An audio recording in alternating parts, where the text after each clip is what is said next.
नमस्कार। आज की कहानी का विषय है मुकाबले की भावना। रोहित के सभी साथियों के पास अपनी अपनी साइकिल थी। वे अक्सर किसी न किसी मित्र के साइकिल के पिछले हिस्से पे बैठकर धूम मचाते हुए स्कूल जाते। उनका रोज का यही क्रम था। रोहित सदा विजय के पीछे बैठा करता था। एक दिन रवि ने मजाक में उससे कहा, देखो रोहित, आज मेरे साइकिल में हवा नहीं है, इसलिए तुम पैदल ही आ जाना।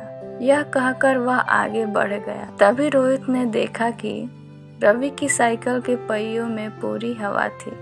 उसे बड़ा गुस्सा आया। वह सोचने लगा, शायद रवि को अपने पास साइकिल होने का घमंड हो गया है।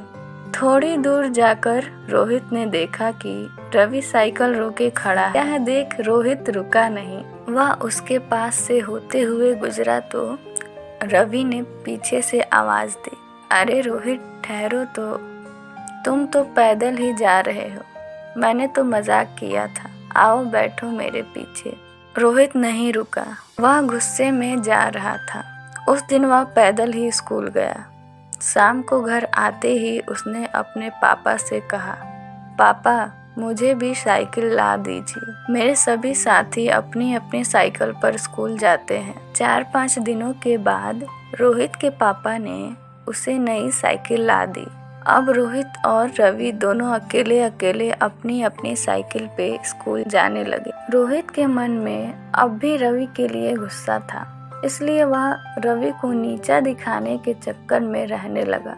एक दिन रोहित ने मन ही मन यह फैसला कर लिया कि उसे अपनी साइकिल सदा रवि से आगे रखनी चाहिए। 2-3 दिन बाद रवि भी उसकी इच्छा को भाप गया। अब जब यह टोली स्कूल जाती तो रोहित और रवि में होड़ सी लग जाती। दोनों ही अपनी साइकिल एक दूसरे से आगे निकालने की कोशिश में रहते। कभी रोहित आगे निकल जाता तो कभी रवि। कुछ दिनों तक इसी तरह चलता रहा। एक दिन सभी मित्र स्कूल से घर आ रहे थे। वर्षा के कारण सड़क पर काफी फिसलन थी। जब वे सड़क का मोड़ मुड़ने लगे तो रवि ने आगे रहने की कोशिश में रोहित की साइकिल का पहिया फिसल गया और वह धड़ाम से एक और गिर गया। रोहित को गिरते देख रवि ने भी अपनी साइकिल रोकी। उसने आगे बढ़कर तुरंत रोहित को उठा लिया।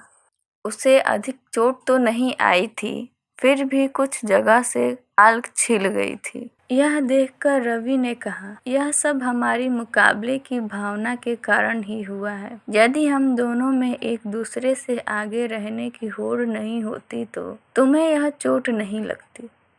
आज के बाद सदा तुम ही आगे रहना, मैं तुम्हारे पीछे ही रहा करूंगा। रवि की बात सुनकर रोहित का मन पसीज गया। शर्मिंदा होकर उसने कहा, नहीं रवि, गलती तो मेरी ही थी। मेरे मन में ही यह भावना आई थी कि मैं सदा तुमसे आगे रह कर तुम्हें नीचा दिखाऊं। मैं यह भूल गया था कि सड़क पर मुकाबले की भावना रखकर साइकिल नहीं चलानी चाहिए। अब मेरी आंख खुल गई है, मुझे माफ कर देना। इस कहानी से हमें ये सीख मिलती है कि सड़क पर मुकाबले की भावना से साइकिल या दूसरा वाहन नहीं चलाना चाहिए। कहानी पसंद आई हो तो कमेंट करके ज़रूर बताएं और मेरे चैनल को लाइक, शेयर और सब्सक्राइब करें।